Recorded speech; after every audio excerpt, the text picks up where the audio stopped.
આમ આદમી પાર્ટીના ગોપાલ ઇટાલિયાએ ગુજરાતમાં અધિકારી રાજને લઈને ગુજરાત સરકાર પર પ્રહારો કર્યા છે। સાથે જામનગરમાં ગોપાલ ઇટાલિયાની સભા યોજાઈ હતી, જેમાં ગુજરાતમાં તેમણે કહ્યું કે લોકશાહી નહીં પરંતુ મુગલ સરકાર જેવી પરિસ્થિતિ છે અને શહેનશાહ આવે એટલે રોડ રસ્તા બની જાય છે, બાકી સામાન્ય લોકો માટે રોડ રસ્તા નથી બનતા। તેને લઈને તેમણે કટાક્ષ પણ કર્યા હતા। શું છે સમગ્ર મામલો, વાત કરીશું આ વિડીયોમાં। વૈષ્ણવજન તો તેને કહીએ જે પીડ પરાઈ જાનાને રે। નમસ્કાર, નવજીવન ન્યૂઝમાં આપનું સ્વાગત છે। હું છું જયંત દાફડા।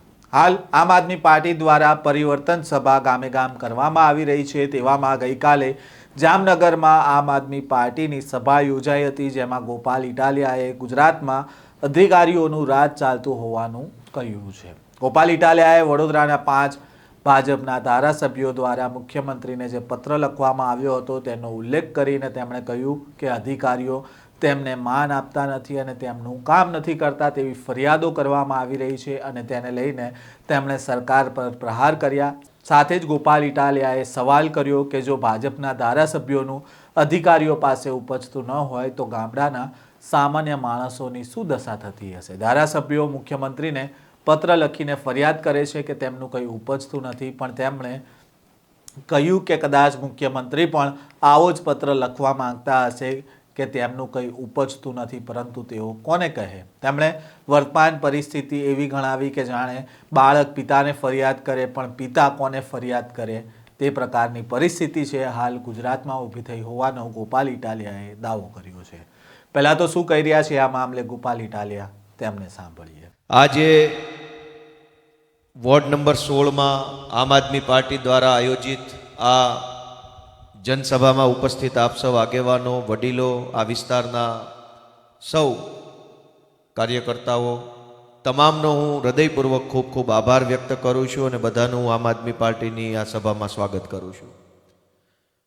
આમ આદમી પાર્ટીના નેતા માનનીય ઈશુદાનભાઈ, જેમણે હમણાં જ વિદાય લીધી એવા માનનીય હેમંતભાઈ, પ્રકાશભાઈ દોંગા અને મંચ ઉપર બિરાજમાન સૌ અમારા આગેવાનશ્રીઓ, દોસ્તો, આમ આદમી પાર્ટી ગુજરાતની અંદર છેલ્લા ઘણા સમયથી ધીમી ગતિએ પણ બહુ સારી રીતે આગળ વધી રહી છે।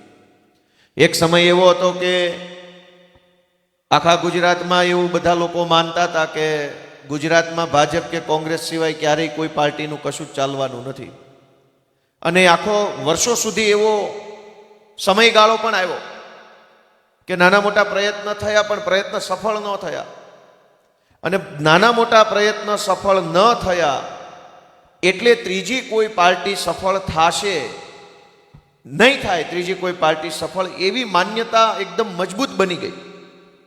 અને જ્યારે અમે બધા 2020માં હું આમ આદમી પાર્ટીમાં જોડાયો, ત્યારે જોડાયા પછીના લગભગ 15-20 દિવસમાં પહેલી વખત હું જામનગર આવેલો, યુવા જોડો અભિયાન રાખ્યું હતું, અને પેલી ફેક્ટરી કોની હતી, રાજપાલસિંહની ફેક્ટરી ઉપર અમારી સભા રાખી હતી। એ વખતે 2020ના લગભગ ઓગસ્ટ મહિનો હશે, ઓગસ્ટ કે સપ્ટેમ્બર, અને એ વખતે 100-150 લોકો આમ આદમી પાર્ટીની મિટિંગમાં આખા જિલ્લામાંથી આવ્યા હતા, અને તે દિવસે એવું કીધું હતું કે આ પાર્ટી ગુજરાતમાં ક્યારેક સરકાર બનાવશે, એના માટેની શરૂઆત આપણે આજથી કરીએ। ત્યારે આખા જામનગરને ખબર નહોતી કે અહીંયા કઈ પાર્ટીના નેતા આવ્યા, સભા કરીને વૈયા ગયા, એ જે અંદર આવ્યા હતા અને એટલા લોકોને ખબર હતી, બાકી બધાને ખબર નહોતી।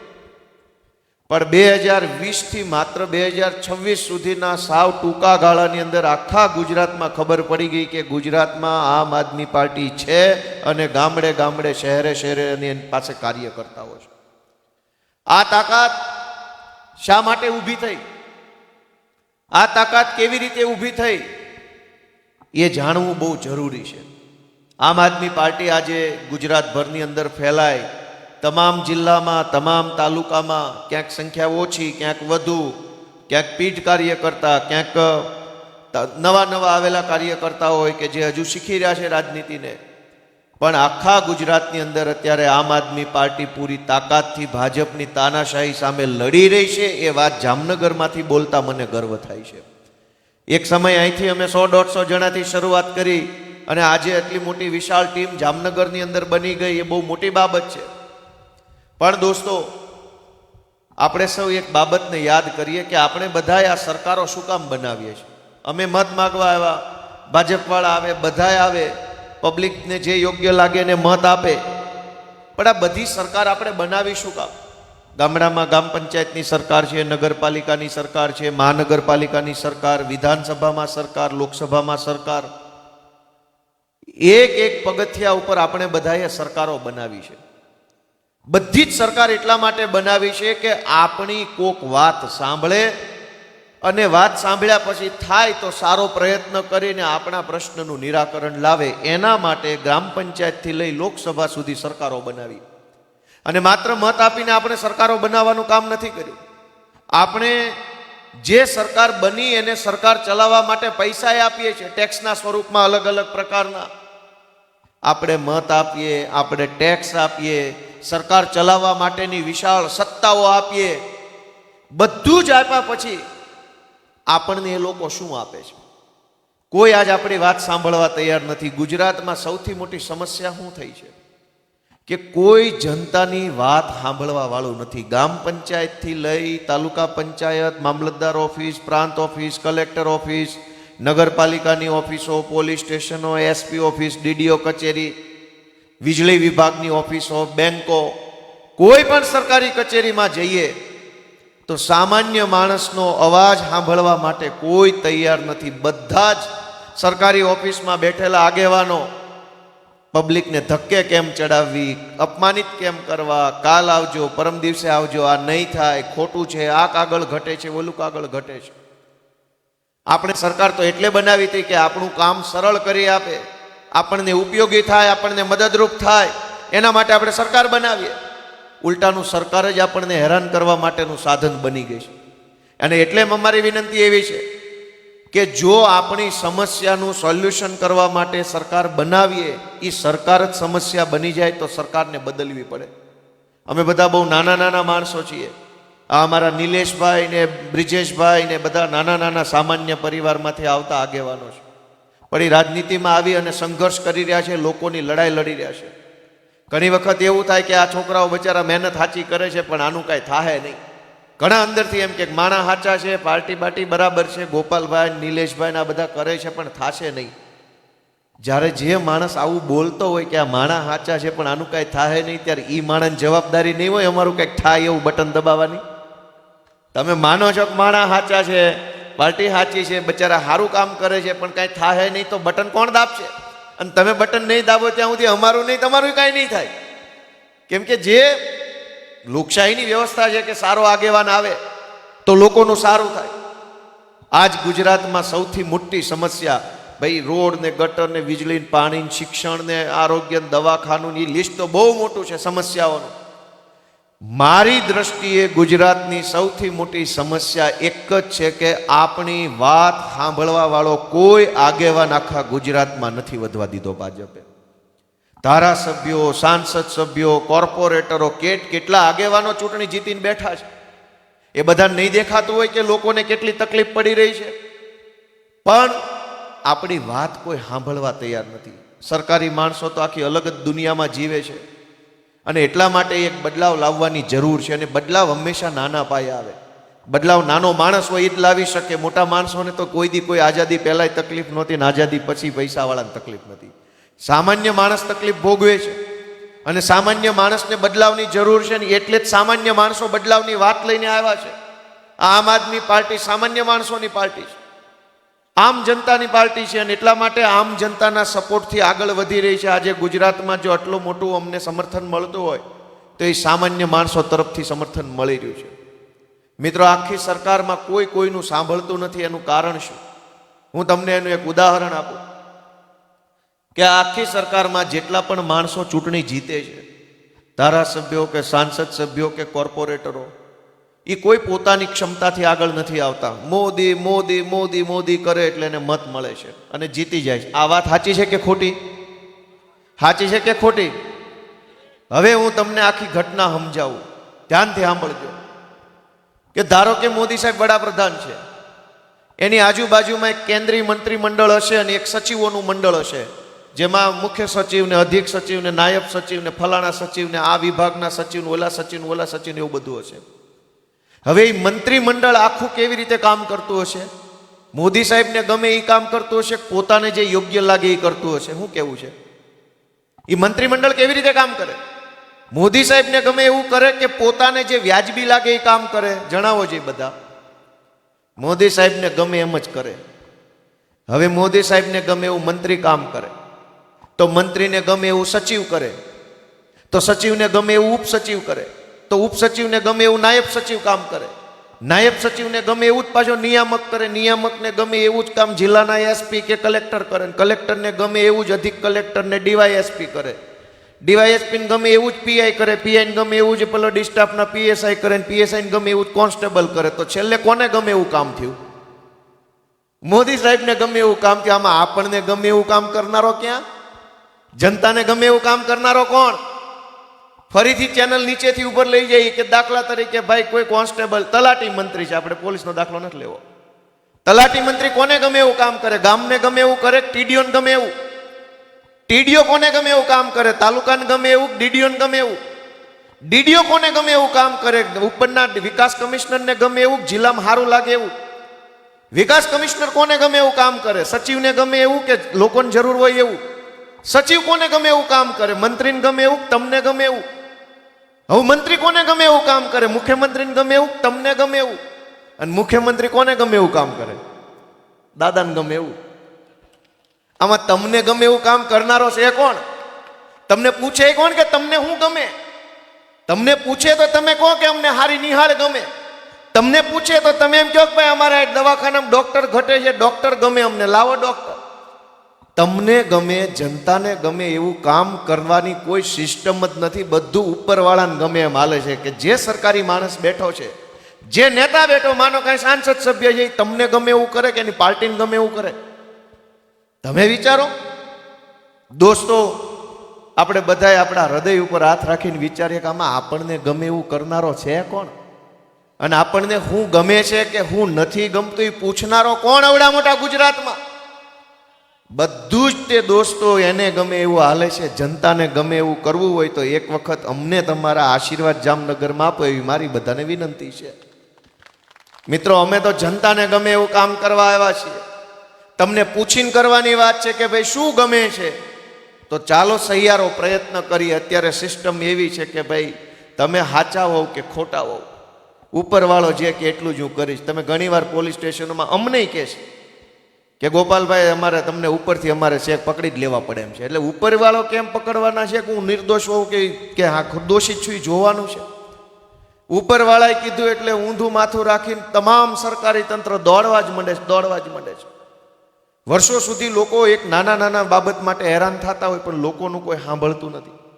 મને ઘણીવાર એવો વિચાર આવે છે કે આ દેશમાં લોકશાહી છે કે પાછી મુઘલોની સરકાર આવી ગઈ? કેમ કે તમે જુઓ કે તમે વર્ષો સુધી એવી આશા રાખો કે આ રોડ તૂટલો છે, રોડ તૂટલો છે, રોડ બનતો નથી, રોડ બનતો નથી, વર્ષો સુધી ન બને. પણ દિલ્હીમાંથી શહેનશાહ આવે એટલે રાતોરાત રોડ બનવા માંડે ને ફુવારા લાગી જાય ને પટ્ટા લાગી જાય ને ઓહો હો મોટો તામજામ ચાલુ થઈ જાય. તો એનો અર્થ એ થયો કે આપણી કોઈ વેલ્યુ નથી અહીંયા. આપણી કાંઈ આપણે છીએ, આપણે નથી, આપણે નાગરિક છીએ, આપણે ટેક્સ દઈએ, કોઈ વેલ્યુ નથી.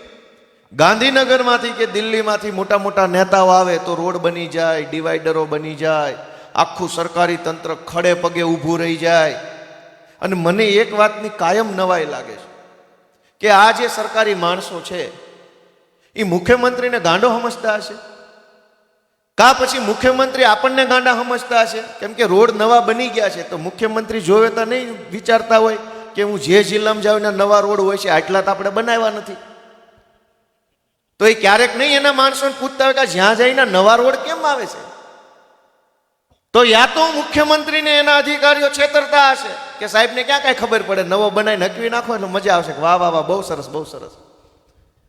તમે કોકના ઘરે મહેમાન થઈને જાઓ તો તમને ખબર પડી જાય કે હું આવવાનો હતો એટલે વ્યવસ્થિત છે કે પહેલેથી વ્યવસ્થિત છે. કોકનું ઘર જોવો ને તો ખબર પડી જાય. વાત સાચી કે ખોટી? ગમે એના ઘરે મહેમાન થઈને જાઓ તો ખબર પડી જાય કે તમે આવવાના હતા એટલે ગોઠવેલું છે કે પહેલેથી આમ નામ છે. ખબર પડે કે ન પડે?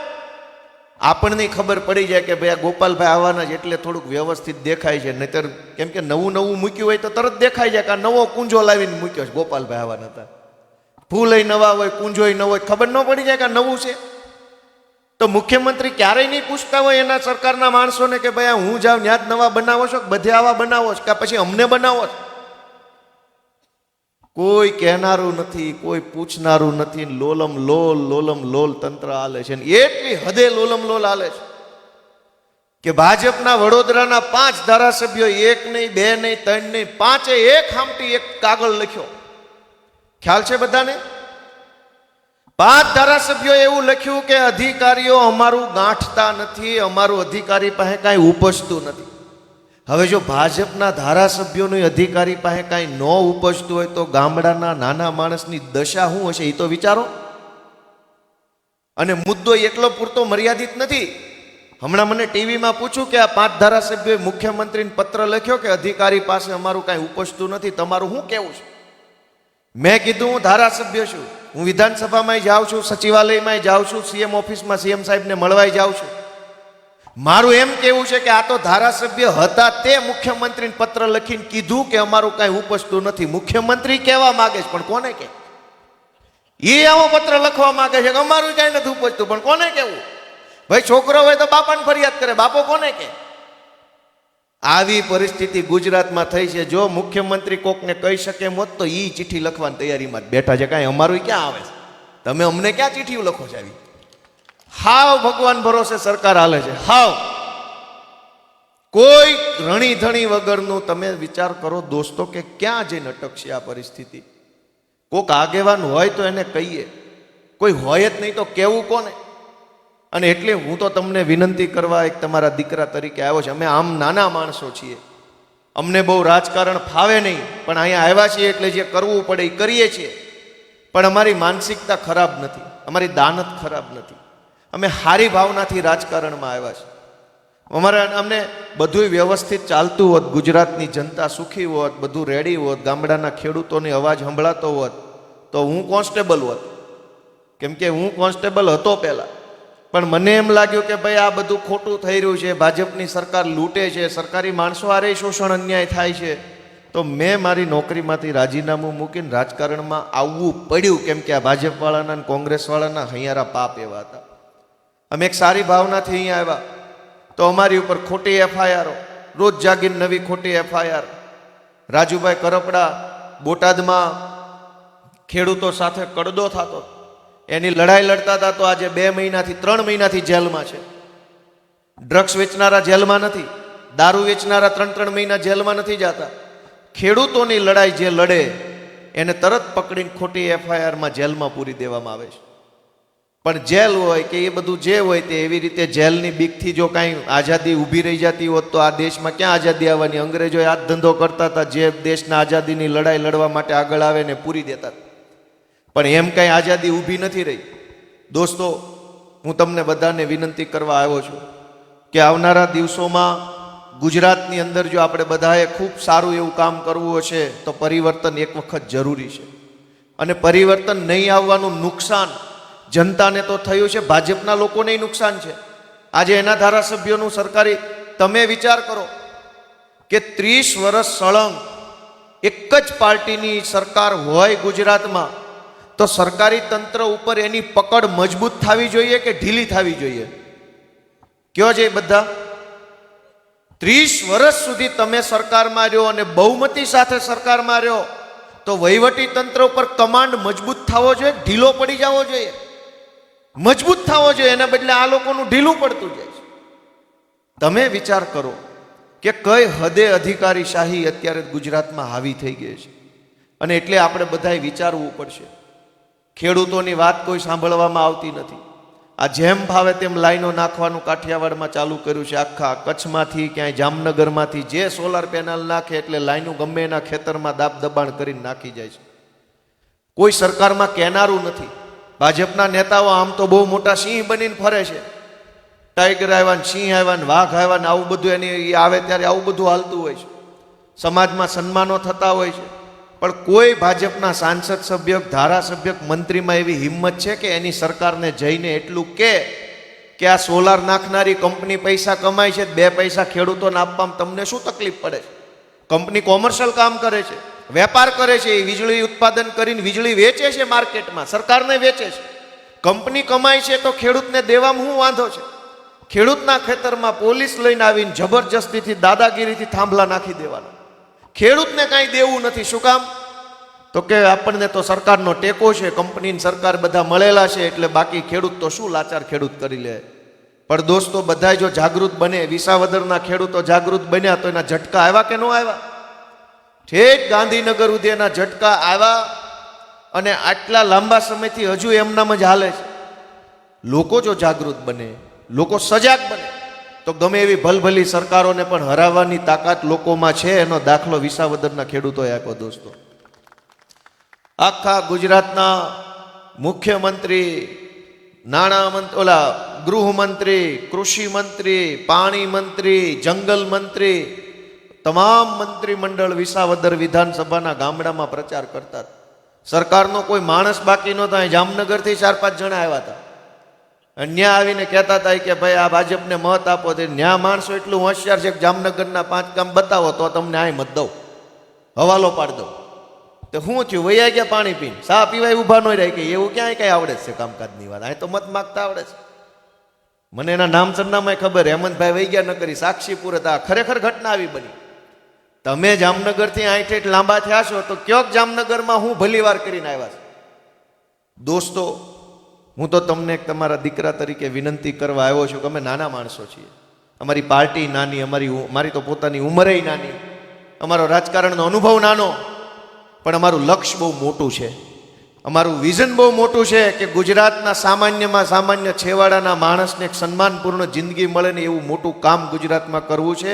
એ લક્ષ્ય લઈને તમારી પાસે આવ્યા છીએ. તમે એમાં એક જરાક આશીર્વાદ આપશો તો અમે વધુ સારું કામ કરી શકીશું. દોસ્તો, સાહેબ, આઝાદીની લડાઈ શું કામ લડાણી?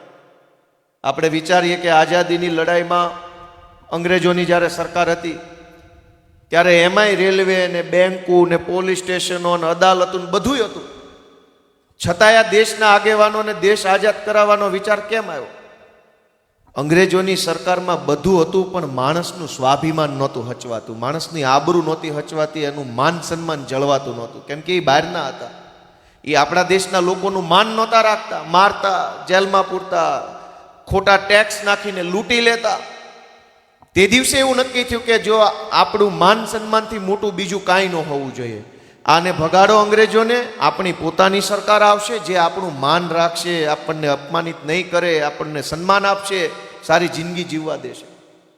અને લાવ્યા સ્વરાજ અને આવી ભાજપની સરકાર. ક્યાં આમાં નાના માણસનું માન છે? સામાન્યમાં સામાન્ય સસ્તા અનાજની દુકાને પણ લોકોને અપમાનિત કરવામાં આવે છે. અનાજ જે ગરીબોને સરકાર તરફથી મળતું હોય એ એમનો અધિકાર છે, પણ એ અધિકાર લેવા જાઓ ત્યારે શું વર્તન થાય છે? તમે ફરિયાદ ન કરી શકો, બોલી ન શકો. તમે અવાજ કર્યો કે ભાઈ ચોખા ખરાબ આવ્યા છે, આ ઘઉં મને ઓછા આપે છે, આમાં આમ છે, પેલું છે, તો બોલશો તો તમારું કૂપન બંધ કરાવી દઈશ, તમારી ઉપર ફરિયાદ કરી દઈશ, તમારી ઉપર આમ કરી દઈશ. મામલતદાર ઓફિસે 7-12માં કંઈક એન્ટ્રી બેન્ટ્રી પડાવવા જાઓ તો ત્યાં તમને અપમાનિત કરવામાં આવે. FIR લખાવા જાઓ તો ત્યાં તમને અપમાનિત કરવામાં આવે. આપણે તો આઝાદી એટલા માટે લાવ્યા હતા કે આપણા દેશમાં આપણા પોતાના માણસોની સરકાર આવશે ને, સરકાર આપણું માન સન્માન જાળવશે, આપણને અપમાનિત નહીં કરે, આપણને ધક્કે નહીં ચડાવે, આપણી યારે ઓરમાયું વર્તન નહીં કરે. એના બદલે આજ શું થઈ ગયું છે કે જ્યાં જાઓ ત્યાં તમે માગ્યા આવ્યા હો, બીજા દેશમાંથી આવ્યા હો, એવું વર્તન આપણી યારે થઈ રહ્યું છે. અને એટલે બધાએ પોતાના આત્માને જગાડવાની જરૂર છે. અમે નાના માણસો છીએ, તમને વિનંતી કરવા માટે આવ્યા છીએ કે તમારા આશીર્વાદની અમારે જરૂર છે. અમે ખૂબ સંઘર્ષ કરવાની તૈયારી સાથે આગળ વધી રહ્યા છીએ. તમારો આશીર્વાદ જો અમને બધાને મળશે તો ગુજરાતભરની અંદર ઘણું સારું કામ અમે કરી શકીએ એમ છીએ. અને દોસ્તો, છેલ્લી વાત કે આટલી મોટી વ્યવસ્થા બની છે, એમાં તમને બધાને ખબર છે કે ગુજરાત સરકાર, હમણાં હું બજેટ વાંચતો હતો, સમજવા જેવી વાત છે. ફેબ્રુઆરી મહિનામાં બજેટ સત્ર આવવાનું છે, એટલે હું એનો અભ્યાસ કરતો હતો કે મારે શું બોલવું, કેમ બોલવું, કયા વિષય ઉપર કેટલી વાત રાખવી, વગેરે વગેરે. એક સરસ વાત એ ધ્યાન ઉપર આવી કે આખા ગુજરાતની સરકારનું અંદાજિત બજેટ 3 લાખ કરોડ રૂપિયા આસપાસ છે એક વર્ષનું. એટલે એક વર્ષમાં ગુજરાતની સરકાર અંદાજે 3 લાખ કરોડ રૂપિયાનો વહીવટ કરે છે, એટલે કે પૈસાનો ખર્ચો કરે છે, સરકારમાંથી ખર્ચો થાય છે. શાળા, દવાખાના, રોડ, આ તે જે કાંઈ હોય તે, એ આખા 3 લાખ કરોડમાંથી ઓછામાં ઓછા 40% રૂપિયા સરકારી પગાર પાછળ વપરાઈ જાય છે. 40% રૂપિયા 3 લાખ કરોડ એટલે સરકારના આખા બજેટના 40% રૂપિયા પગાર ચૂકવવામાં જાય છે. એ પગાર લઈને તમને કેવું કામ કરી આપે છે એ તમે જાણો. શિક્ષણ, ખેતી પાછળ કેટલા રૂપિયા વાપરે છે સરકાર? માત્ર 4% રૂપિયા. 3 લાખ કરોડના બજેટના માત્ર 4% રૂપિયા ખેતી પાછળ વપરાય છે. કેટલા થયા ભાઈ? ગણિત જેને પાકું ફાવતું એ બોલો, કેટલા થયા દોસ્તો? ખેતી પાછળ 4%, શિક્ષણ પાછળ 5-6%, આરોગ્ય પાછળ 6%, આવી રીતે સરકાર પૈસા વાપરે છે આખા રાજ્યમાં. પણ પગાર પાછળ 40% રૂપિયા વપરાઈ જાય છે. મારા તમારા પરસેવાની કમાણીમાંથી, કાળી મજૂરીના પૈસામાંથી સરકારમાં જે ટેક્સ જાય છે, એ કાળી મજૂરીના પૈસાનો પગાર લઈને જે સાહેબ આપણે બેસાડ્યા, એ સાહેબ તમને શું મદદ કરે છે? અને છતાંય દર 1 તારીખે પગાર, અને હવે તો મને ચાલુ થઈ ગયો છે પગાર. પણ દોસ્તો, કોઈ ધારાસભ્ય, કોઈ સાંસદ સભ્ય એવું કહેવા તૈયાર છે કે આ પગાર તમને ખોટો આપો છો? ભાજપ અહીંયા તો લે, અહીંયા તો પૈસાવાળા થઈ ગયા પાછા કેટલાક ધારાસભ્ય, સાંસદ સભ્ય. તમારે ત્યાં જૂના આ જામનગરમાં કમાણીનો પાર નહીં, પણ ખાલી નેતા કમાય છે, પબ્લિક રોડે ચડી છે, અને રોડે છે નહીં પાછો. દોસ્તો, સરકારમાંથી અબજો રૂપિયા વેડફાઈ જાય છે, ખર્ચાઈ જાય છે. બજેટ સત્ર આવશે ત્યારે તમે ધ્યાન રાખજો. હું ઘણું એમાં વિષયો ઉપર બોલવાનો છું, લોકોને ધ્યાનમાં મૂકવાનો છું. એવા અનેક વિષયો મારા ધ્યાનમાં આવ્યા છે કે જે પબ્લિકને ખબર જ નથી ને કરોડો રૂપિયા ખવાઈ જાય છે આમનામ. એ હું બોલવાનો છું. પણ તમે બધા આશીર્વાદ આપો એવી મારી તમને બધાને પ્રાર્થના છે. આપ સૌ આટલી સંખ્યામાં આવ્યા એ બદલ હું આપ સૌનો ખૂબ ખૂબ આભાર વ્યક્ત કરું છું. વૈષ્ણવજન તો તેને કહીએ જે પીડ પર